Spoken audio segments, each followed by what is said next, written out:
આવતીકાલથી પવિત્ર શ્રાવણ મહિનો શરૂ થાય છે અને અમે એટલે જ મુરબ્બી વડીલ અરવિંદભાઈ ધોળકિયાના સંતાનોએ નક્કી કર્યું કે તેમણે જે શ્રાવણ મહિના દરમિયાન વાર્તાઓ લખેલી છે, રચેલી છે, તેને તમારી સમક્ષ રજૂ કરીએ.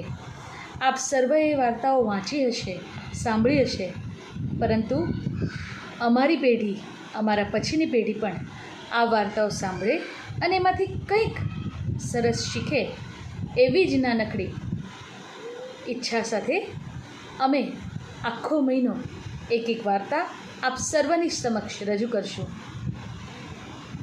મને વિશ્વાસ છે કે ચોક્કસ તમે અમારા આ નમ્ર પ્રયાસને બિરદાવશો.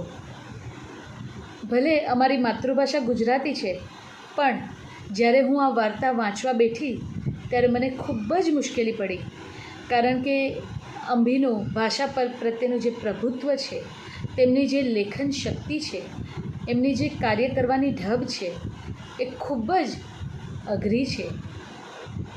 વાંચતા કદાચ થોડું સરળ લાગે, પણ જ્યારે વાર્તા કહેવાનું શરૂ કરીએ ત્યારે ખૂબ જ અઘરું લાગ્યું.